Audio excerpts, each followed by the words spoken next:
For 50 years, the world believed Elvis Presley was finally at rest. His tomb stood quiet, untouched, and full of memory. But new AI technology has now scanned what lies beneath the stone. What it revealed was never meant to be seen. Was history wrong all along, or was something hidden on purpose? Stay with us to uncover the truth, the silence beneath the stone. The night is still at Graceland. No wind, no voices, just the heavy quiet that settles over the estate, like a blanket that has not been lifted in years. The trees stand tall and dark, the fountain sits frozen in the moonlight, and somewhere beneath the ground, beneath the marble and the flowers that fans still leave every single day, lies the tomb of the most famous man who ever lived, Elvis Presley. Even his name feels like electricity. Decades have passed since the world stopped and cried. Decades since radio stations went silent, since grown men wept in the streets, since a grief so enormous swept across the earth that people who had never even met him felt the loss like a wound. And yet, standing here tonight, in this strange and sacred quiet, you would never guess he was gone. His music still plays in a million kitchens. His face still hangs on a million walls. His voice still rises from speakers in diners and bedrooms, and old cars rolling down empty highways. It is almost as though the world refuses to let him die. But something else refuses too. Something quieter. Something that is lived not in music or memory, but in whispers. In dark corners of the internet. In hushed conversations between people who lower their voices without quite knowing why. Whispers that something is not right. Whispers that have never, not once in all these decades, fully gone away. Nobody paid them much attention, not seriously. Because who would? The idea was too strange, too enormous, too dangerous to hold in both hands without dropping it. Then the technology arrived. It did not arrive loudly. It crept in, the way all world-changing things do, through laboratories and research papers and quiet meetings in rooms with no windows. Artificial intelligence had grown beyond anyone's early imagination. It was no longer simply a tool for answering questions or writing emails. It had become something almost alive, something capable of seeing through stone, reading heat, detecting hollow spaces that no human eye could ever find. Scientists were using it to look beneath ancient ruins. Museums were using it to examine sealed tombs without touching a single brick. And then a private research group came forward with a proposal. They were careful about the words they chose. They spoke about preservation, about protecting a national treasure, about ensuring the structural safety of the site for future generations. They never once used the word investigation. They smiled in photographs. They wore clean suits. They brought paperwork. Graceland agreed. The equipment arrived at night, which nobody thought was strange, because the team explained that darkness reduced interference. The machines were enormous and quiet, all black panels and soft blue lights, and they settled around the tomb, the way storm clouds settle around a mountain, slow and certain and impossible to ignore. The team ran their first scan just after midnight. For a few minutes, nothing happened. The screens showed exactly what everyone expected to see. Stone, earth, the clean geometry of a tomb built with care and precision. The scientists nodded at one another. One of them wrote something in a notebook. Another sipped coffee from a paper cup. Then the signal came. Not a sound, not an alarm, just a shape on the screen that should not have been there. A hollow space. Deep. Too deep to be accidental. Too perfectly shaped to be natural. Something that existed beneath the tomb in a way that no blueprint, no record, no piece of official documentation had ever once mentioned. The scientist with the coffee cup set it down very slowly. Nobody spoke. One of them leaned toward the screen and whispered something to the person beside them. That person straightened up and said nothing at all, which somehow felt worse than any word could have. The machines kept running. The blue lights kept glowing. And outside, Graceland stayed perfectly still, perfectly dark, perfectly silent. But something beneath it was not. And now that they had found it, not one of them had the courage to look away. Ghosts of a legend. There was a time when Elvis Presley could not walk into a room without the whole world leaning toward him. He did not ask for it. That was the part people rarely talked about. The hunger, the screaming, the thousands of hands reaching for a piece of him every single night. It began when he was just a young man from Mississippi with a voice that did not sound like anything anyone had ever heard before. And it never stopped. Not really. It only grew heavier. Fame is a strange and terrible thing when it has no off switch. By his final years, Elvis was a man surrounded by everything, and somehow still very much alone. The people around him were many. The quiet was rare. Sleep did not come easily. The world outside his walls always wanted something from him, and the world inside his walls was not always gentle either. He moved through those last years like a man carrying something invisible and enormous, something that bent him slowly, day by day, without anyone quite noticing how low he had begun to stoop. When he passed on, the grief was real. Nobody performed it. It poured out of people naturally, the way water finds every crack. Because Elvis had not just been an entertainer, he had been a feeling. A moment in time that stretched across generations and refused to end. And so when the news came, the world did not simply mourn a man. It mourned something it could not name. Something it was not entirely sure was really gone. The burial at Graceland felt important for that reason. It gave the grief somewhere to go, a place to stand and be still. A marble surface to press your hand against and feel, for just one moment, that something real existed on the other side. The tomb became a symbol, not just of death, but of the strange and unfinished love the world had always felt for him. It was never just a resting place. It was a period at the end of a sentence the world had been reading for decades. But now, deep in the night, the machines were suggesting the sentence was not finished after all. The artificial intelligence worked without rest, without doubt, without the trembling hands that the researchers were trying very hard to hide. Layer by layer it moved downward, reading the earth the way a doctor reads a body, looking for what belonged and what did not. It pulled up historical records, official documents, architectural plans filed long ago by people who had no reason to lie and every reason to be precise. And it began to find things that did not match. Not enormous things, not the kind of difference you could see with your own eyes and immediately understand. These were quiet differences, a measurement here that sat slightly outside the recorded dimensions, a density reading there that the documents had never accounted for. Small flags, the kind the machine raised without drama, without alarm, simply because it had been built to notice exactly this kind of thing. But small flags, when there are enough of them, stop feeling small. The team leader pulled up the original burial schematics on one screen and the live scan data on another, and stood between them for a long time without speaking. Someone behind her did a quiet calculation on a separate tablet and then set the tablet face down on the table, which was the kind of gesture that said everything without saying anything at all. The space below the tomb was wrong. Not wrong like a mistake made in a hurry. Wrong like something had been arranged very deliberately by someone who understood exactly what the records would show and exactly how to exist just outside them.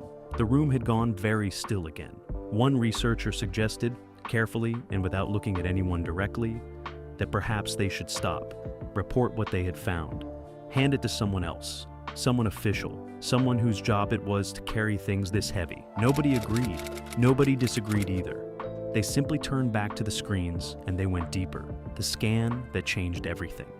Nobody in that room had slept. You could see it in the way they stood, shoulders pulled slightly inward, eyes that had stopped blinking at the normal rate, coffee cups collected on the edge of a folding table, most of them barely touched, because at some point, the caffeine had stopped mattering and the screens had become the only thing keeping everyone awake. Artificial intelligence has been running for hours now. And sometime around 3 in the morning, it shifted into something different, something fuller. The team called it full capacity, which was a technical phrase that did not come close to describing what it actually meant. What it meant was this. The machine stopped looking at the tomb the way a camera looks at a wall. It began looking at everything beneath it the way a mind looks at a memory, slowly, completely, from every possible angle at once. The imaging changed. Where before there had been flat readings and quiet data points, now there was depth, real depth. The kind that made the underground space feel less like a diagram and more like a place. The three-dimensional reconstruction built itself on the main screen piece by piece. The way a photograph develops in a dark room, shapes emerging from gray uncertainty into something you could almost reach into and touch. The team watched without speaking. What they saw first was what they expected. The outer structure of the tomb, the foundations, the clean geometric lines of something built with care and intention. Everything where it should be, everything matching. And then the reconstruction kept going, deeper. The shapes that came next did not match anything, not the documents, not the architectural records, not the official plans that had been filed and approved and stored in folders that nobody had opened in years because there was never any reason to.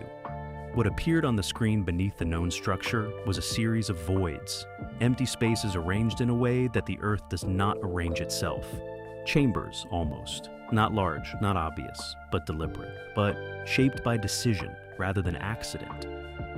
The team leader leaned so close to the screen that her breath fogged the surface slightly. She pulled back, looked at the data panel running alongside the image, looked back at the image. Her face did not change, which was itself a kind of reaction. One of the younger researchers made a sound that was not quite a word and pointed at the lower right corner of the reconstruction, where the machine had drawn a small red boundary around something the rest of the image did not have, a section, separate from the others, set apart not just by its shape, but by the density readings surrounding it. Readings that the artificial intelligence had quietly flagged with a single word printed in very small letters at the edge of the screen. Anomaly. The room felt different after that. Not louder. Quieter, actually. The particular kind of quiet that happens when a group of people are all thinking the same enormous thought, and nobody wants to be the first one to say it out loud, because saying it out loud would make it real. A structural engineer on the team was first to speak. He said it was possible in a measured and professional voice that what they were seeing was nothing more than irregular settling, old ground behaving the way old ground sometimes behaved, pockets of air, natural erosion. He said the word natural twice, which suggested he was trying to convince himself as much as anyone else. Nobody argued with him. Nobody agreed either, because the machine had already answered the question he was trying to avoid. The density readings around that flagged section were not consistent with natural settling. Natural settling was soft and gradual and spread itself unevenly across a wide area. What the scan showed was concentrated, contained, as though something had been placed very precisely inside a space that had been prepared very precisely to receive it. This was not the Earth doing what Earth does over time. This was a choice someone had made. The debate that followed was quiet and fast and a little frightened around the edges. One researcher argued they had a professional and perhaps even a legal obligation to stop immediately and notify the appropriate authorities. Another said that notifying authorities meant losing control of whatever this was, and that losing control of it meant they might never find out the truth. A third said nothing at all, but kept refreshing the data panel as though a different number might eventually appear and explain everything. The team leader listened to all of it. She stood at the back of the room, with her arms folded and her eyes on the screen. And when the arguing finally ran out of energy and the room went quiet again, she walked forward and crouched down so that she was level with the flagged section on the reconstruction. It was not large. That was the strange part. Whatever was inside that hidden section, it was not large enough to be dramatic, not large enough to be impossible. It was just large enough to be exactly what someone might need if they had something specific they needed to keep, something they did not want found, something they had gone to a great deal of quiet and careful trouble to hide in a place the whole world would be watching, but no one would ever think to look beneath. She straightened up. She asked the machine to run the deep scan again, slower this time, with the highest resolution available. The machine obeyed. The blue lights pulsed, and in the silence of that room, with Graceland dark and still above them and the reconstruction glowing on the screen, everyone understood, without anyone having to say it, that what they had begun could not now be unbegun. The past had been keeping a secret, and the present had just found the door. The secret history no one saw. There is a particular kind of grief that does not cry. It does not fall apart in public. It does not reach for comfort or ask to be held. It moves quietly through hallways and makes careful decisions behind closed doors and tells itself that what it is doing is necessary.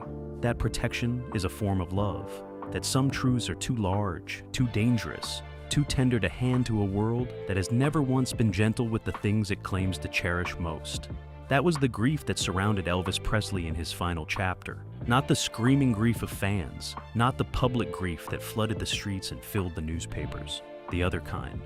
The kind felt by the small circle of people who had actually known him, who had sat in the same rooms with him, who understood that the man the world loved and the man who actually existed were not always the same person, and that the distance between those two versions had grown very wide and very painful by the end. Those people made decisions in the days and weeks that followed his death. Quiet decisions. Decisions shaped not by malice, but by something more complicated.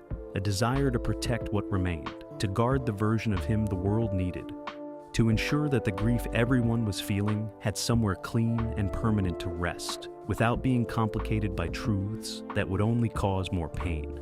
Nobody wrote those decisions down. That was the thing the artificial intelligence kept returning to in its patient and relentless way. Not the presence of something, but the absence. The gaps in documentation that were too precise to be accidental. Records that existed right up to a certain point, and then simply stopped. The way a road stops at the edge of something the mapmaker did not want to acknowledge. Official documents that agreed with each other in every detail, except the ones that mattered most. The machine did not have feelings about this. That was both its greatest weakness and its greatest strength. It did not feel the weight of what it was uncovering. It did not hesitate. It simply compared what existed against what had been recorded and flagged everything that did not align. And what it flagged told a story that no official history had ever told. The patterns were human. That was the word the team kept returning to. Human. Not the randomness of decay, not the slow drift of settling Earth, or the honest imprecision of old construction. These were patterns made by people who knew exactly what they were doing and had very specific reasons for doing it. Measurements adjusted by small but meaningful amounts. A section of the underground space that showed signs of having been accessed and resealed, not once, but more than once, in the period immediately following the burial. Something had been moved, or hidden, or both. The room absorbed this information in stages. First there was the data itself, clean and unarguable on the screen. Then there was the moment of understanding, which arrived differently for each person. Then there was the silence that followed understanding, which was the heaviest silence the team had yet experienced, and they had experienced several. One researcher sat down very slowly in a chair and did not get up for a long time. Another walked to the window and stood looking out at the dark grounds of Graceland with an expression that was difficult to describe. Not shock exactly, more like the feeling of standing at a great height and looking down and realizing that the ground is both very real and very far away. This was no longer a question of technology. The technology had done its part. It had seen what human eyes could not see and reported what human assumptions had never allowed anyone to consider. But what the team was sitting with now was something the machine could not process for them, something that belonged entirely to the messy and complicated world of human meaning. Was the world owed this truth? Elvis Presley had given everything he had, and then some, to a public that loved him, with a hunger that never once asked whether he could afford the cost. He had been consumed, slowly and completely, by the very fame that had made him eternal. And the people closest to him had tried, in their quiet and imperfect way, to give him something he had almost never had while he was alive. New footage, old fears. Preparing footage for the world to see is not like pressing a button. It is slow and careful and full of the kind of silence that sits between people who know something enormous and have not yet decided what to do with it. Every frame has to be reviewed. Every data point has to be verified. Every second of what the machine captured has to be examined, not just for accuracy but for meaning, because meaning and accuracy are not always the same thing. And in a situation like this one, the difference between them could shake the ground beneath a legend that millions of people were still standing on. The team worked through the night again, and the night after that. The footage itself was not dramatic in the way people might have expected. There were no flashing lights, no sudden revelations that announced themselves with music and motion. What the artificial intelligence had captured was quiet and precise and deeply, deeply unsettling in the specific way that quiet precision can be when it is pointed at something the world has always assumed it understood. Frame by frame, the underground space revealed itself. The reconstruction that had appeared on the screen during the scan was one thing, but the footage, processed and sharpened and layered until every detail was as clear as the technology could make it, was something else entirely. It had a stillness to it that felt almost sacred, almost like an intrusion. The team leader watched it through from beginning to end without stopping. When it finished, she sat for a moment and then watched it again. Not because she had missed anything, but because some things need to be seen twice before the mind accepts that they are real. What the footage showed was not impossible. That was the most important thing to understand, and also the hardest. Nothing in those frames defied the laws of physics or reached into the territory of the supernatural. Everything visible had a rational explanation, individually. It was only when you held all of it together, when you let the whole picture settle in front of you and refused to look away, that the rational explanations started to feel insufficient. Started to feel like a coat that fit perfectly until you tried to button it and discovered there were too many buttons and not enough holes. The hidden section was there, exactly where the scan had found it, shaped exactly as the reconstruction had suggested.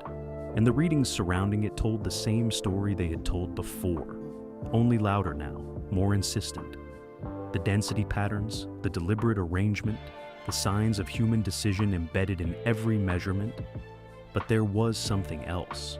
Something the initial scans had suggested but not confirmed. Something that only became clear in the processed footage, in the layer of imaging that the machine had taken the longest to refine. The hidden section had been accessed, recently, not in the days following the burial, though the evidence of that was there too. But at some point in the years since, someone had been there.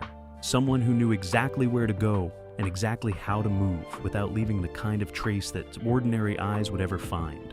The room received this information like a slow tide coming in.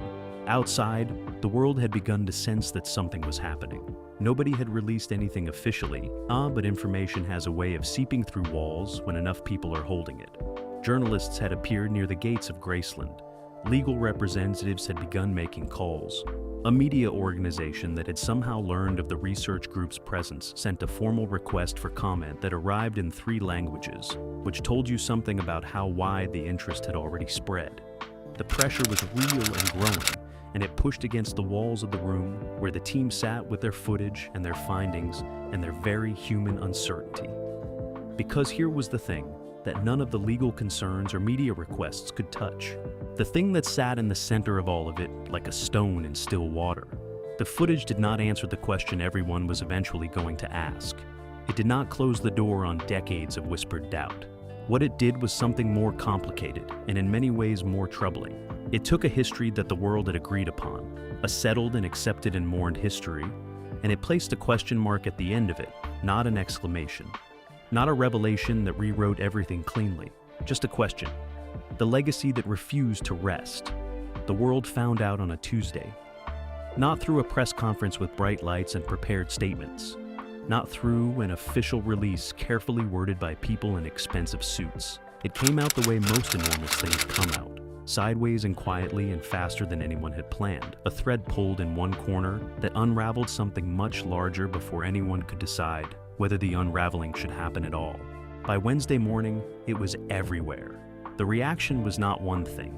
It never is when the thing being reacted to is large enough. There were people who refused to believe any of it, who called the footage manipulated and the research group dishonest, and the entire story a calculated attack on a man who could no longer defend himself. Their anger was loud and immediate, and not entirely without love, because what they were protecting was not just a name, but a feeling. The feeling that Elvis Presley had given them, that had lived in them for decades, that felt like a personal possession no stranger had the right to complicate. There were others who went very quiet, not disbelieving, just still, processing something that did not have a simple place to land inside them. People who had grown up with his music, who had visited Graceland and pressed their hands against the marble and felt something genuine in that moment, now sitting with the knowledge that beneath that marble, the story was more complicated than they had ever been allowed to know. And then there were those who felt, strangely, a kind of relief. Because a complicated truth is still a truth, and there is something deeply human about a legend that turned out to be more human than the legend. Elvis Presley had spent his entire life being larger than himself. He had been a symbol before he was understood. He had been consumed before he was protected. The image of him that the world carried was real, in the way that all powerful feelings are real.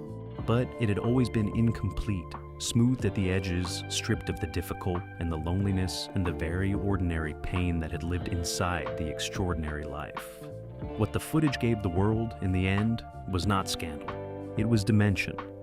The tomb remained sealed. That decision was made quickly and without much debate, which surprised some people and relieved others.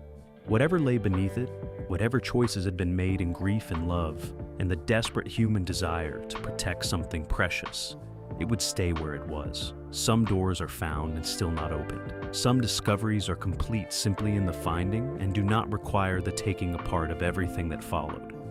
The artificial intelligence was shut down 3 days after the footage was reviewed by the relevant authorities. Its work was done. It had seen what it was built to see and reported what it found with the clean and feeling-free precision it had always been capable of. It did not know what it had changed. It did not know what it had cost. It simply stopped, as machines do, when the people running it decided that stopping was the right choice. But the questions it had raised did not stop with it. They moved out into the world the way questions do when they are large enough and honest enough to survive without answers. They settled into conversations and silences, and the particular kind of wondering that keeps people awake at 3 in the morning, not with fear, but with something closer to awe. The awe of realizing that the world is deeper than it looks, that the people who shaped it were more complicated than their monuments suggest, that love, even enormous and famous and immortal love, is still at its core a very private and very fragile thing.